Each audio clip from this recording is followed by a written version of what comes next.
नमस्कार, मैं हूं धर्मेंद्र। आप देख रहे हैं ऑनलाइन न्यूज इंडिया। 5 राज्यों में विधानसभा चुनाव का ऐलान हो चुका है, बिगुल फूंक दिया गया है। 5 राज्यों में विधानसभा चुनाव होंगे और 2 मई को नतीजे आएंगे। लेकिन नतीजे आने से पहले ही खेल शुरू हो गया है, पैसे बांटने का, और खेल शुरू हो गया खरीद फरोख्त का। किस तरह से बीजेपी जो है वो खरीदने की कोशिश कर रही है, चुनाव से पहले ही बड़ा खुलासा हुआ है, आपको तफसील से बताएंगे। लेकिन उससे पहले आपको जानकारी दे देते हैं कि कहां कहां पर जो है वो चुनाव होंगे और किस किस चरण में चुनाव होंगे, और इस चरणों को लेकर भी जो है वो विवाद खड़ा हो गया है। सबसे पहले आप ये देखिए, 5 राज्यों में मतदान के तारीखों का ऐलान हो गया है, जिसमें पश्चिम बंगाल में चुनाव होंगे, असम में होंगे, केरल, तमिलनाडु और पुडुचेरी। ये जो है 4 राज्य हैं और 1 केंद्र शासित प्रदेश है।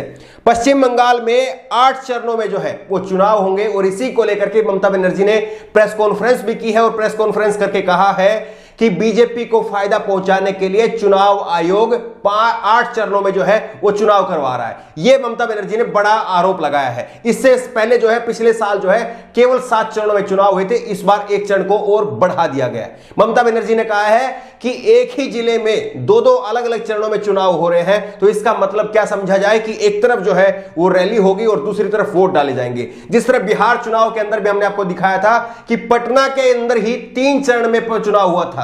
पटना के अंदर, पटना में ही एक तरफ रैली हो रही थी नरेंद्र मोदी जी की, ग्राउंड पर हमने उस वक्त आपको तस्वीर दिखाई थी, और दूसरी तरफ जो है वो वोट डाले जा रहे थे। तो फिर आचार संहिता किस नाम की है, कहां पर जो है वो आचार संहिता बच जाती है? ये सारी बातें जो है वो ममता बनर्जी ने भी कही है। पश्चिम बंगाल में जो है 27 मार्च, 1 अप्रैल, 6 अप्रैल, 10 अप्रैल, 17 अप्रैल, 22 अप्रैल और 26 अप्रैल, और उसके बाद में 29 अप्रैल को जो है वो 8 चरण में जो है वो चुनाव होंगे और 2 मई को नतीजे आएंगे। इसी तरह से असम के अंदर 27 मार्च, 1 अप्रैल और 6 अप्रैल को चुनाव होंगे और 2 मई को यहां पर भी नतीजे आएंगे।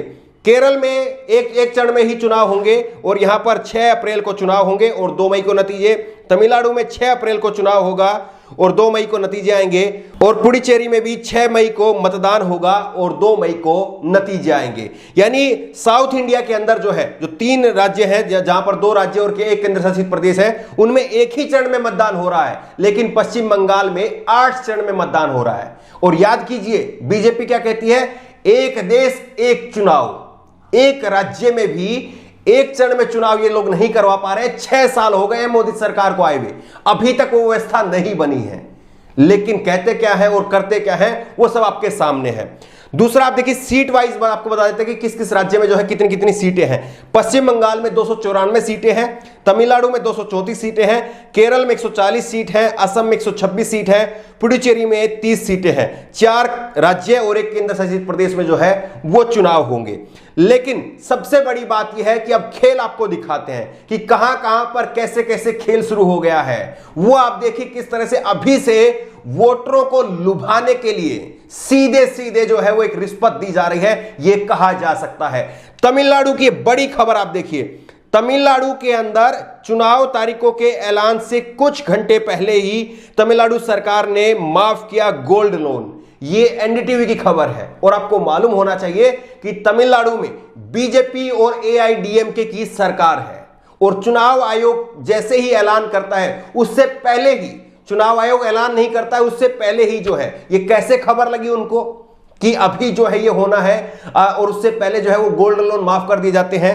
ये खबर आगे आप देखिए, तमिलनाडु के मुख्यमंत्री ई पलनीसामी ने विधानसभा चुनाव की तारीखों का ऐलान होने के महज कुछ घंटे पहले ही गोल्ड लोन माफ करने का ऐलान किया। चुनाव की तारीखों की घोषणा होते ही संबंधित राज्य में आचार संहिता लागू हो जाती है।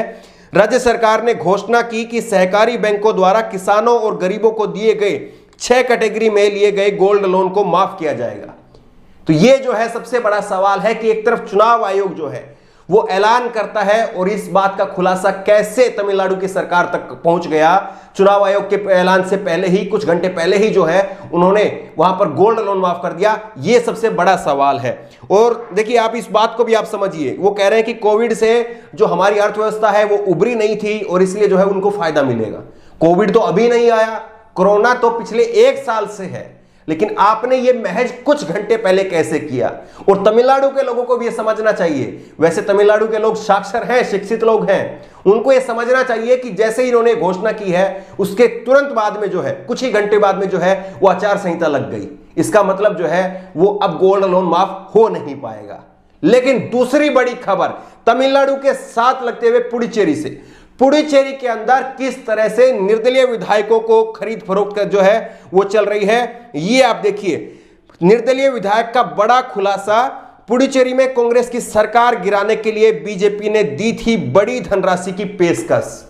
ये निर्दलीय विधायक ने सामने आकर के कहा है कि बीजेपी ने बड़ी धनराशि दी थी कि आप कांग्रेस की सरकार को वहां पर गिरा दें। और इस बात को भी याद रखिए कि पुडुचेरी के अंदर बीजेपी का एक भी विधायक विधानसभा के अंदर जीत करके नहीं आया था, लेकिन बीजेपी अब सपने देख रही है कि वहां पर सरकार बनाएगी। किस तरह से? क्या इसी तरह से खरीद फरोख्त करके? केंद्र शासित प्रदेश पुडुचेरी के माहे विधानसभा क्षेत्र से निर्दलीय विधायक डॉक्टर वी रामचंद्र ने खुलासा किया है कि पुडुचेरी की कांग्रेस सरकार को गिराने में सहयोग देने के लिए उन्हें अपने निर्वाचन क्षेत्र में विकास के लिए और साथ ही व्यक्तिगत रूप से सहयोग देने के लिए बड़ी धनराशि की पेशकश की गई थी। तो ये जो है विधायक यहां पर खुद से खुलासा कर रहे हैं कि उनको जो है वो पेशकश की गई थी। एक तरफ जो है सीबीआई है, ईडी है, ये सारे जो है वो प्रयोग इनका किया जा रहा है, दूसरी तरफ जो खरीद फरोख्त की जा रही है, और तीसरी तरफ जो है वो किस तरह से वोटरों को लुभाने के लिए महज कुछ घंटे पहले ही जो है वो गोल्ड लोन माफ कर दिया जाता है। लेकिन चौथी तरफ लोकतंत्र का चौथा खंबा मीडिया गिर गया है पूरी तरह से। आप ये देखिए, और सबसे बड़ी बात यह है कि इन 5 राज्यों में जो चुनाव होने हैं इनमें 18.5 करोड़ लोग जो है वो मतदान करेंगे।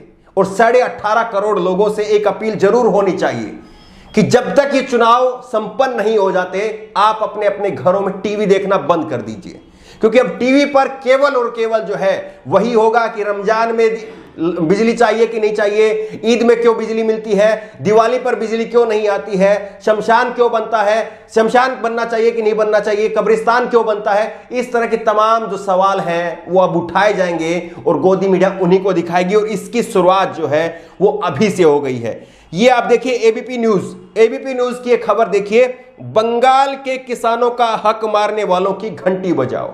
ये जो है वो एबीपी न्यूज कह रहा है कि बंगाल के किसानों के हक मारने वालों की घंटी बजाओ। मतलब क्या है इसका? मतलब ये है कि ममता बनर्जी वहां पर अपनी खुद की स्कीम चला रही है, और उन्होंने जो केंद्र सरकार की स्कीम है, मोदी सरकार की जो स्कीम है किसान सम्मान निधि, उसको देने से मना कर दिया था।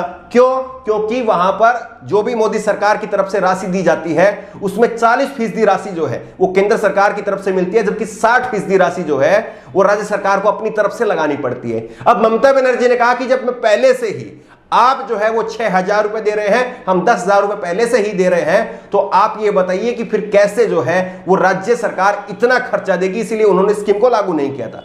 लेकिन उसी बात को जो है वो मुद्दा बना रही है गोदी मीडिया। लेकिन सवाल एक गोदी मीडिया से पूछा जाना चाहिए कि एक तरफ उनको बंगाल के किसानों की हक की चिंता है, लेकिन वहीं पर लाखों की संख्या में दिल्ली के चारों तरफ आपके जो स्टूडियो हैं उनसे चंद किलोमीटर की दूरी पर लाखों की संख्या में किसान बैठे हैं। लेकिन कभी आपने ये कहा, ये जो हेडलाइन यहां पर लगाई है, ये हेडलाइन वहां पर मोदी सरकार को तमाचा मारने के लिए आपने लगाई कि किस तरह से देश के किसानों का हक मारने की साजिश हो रही है। देश के किसानों की जमीन, देश के किसानों की फसल, उनकी एमएसपी किस तरह से खत्म की जा रही है। क्या आपने कभी यह सवाल उठाया? कभी नहीं।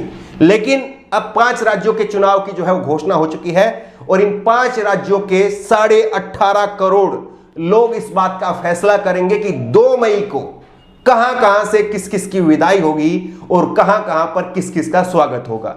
आपको क्या लगता है, जिस तरह से बंगाल में, असम में, तमिलनाडु में, केरल में और पुडुचेरी में, जहां पर 5 राज्यों में चुनाव होने हैं, आपको क्या लगता है कि कहां पर किस किस की सरकार बन सकती है और किस किस की विदाई होनी चाहिए? आपकी राय क्या है? नीचे कमेंट बॉक्स में अपनी राय जरूर दें, और इसी तरह की तमाम खबरों के लिए ऑनलाइन न्यूज इंडिया को सब्सक्राइब करें, साथ में जो बेल आइकन है, घंटी है, उसको जरूर दबाएं, ताकि जैसे कोई वीडियो अपलोड करें उसकी नोटिफिकेशन आपको तुरंत मिल सके।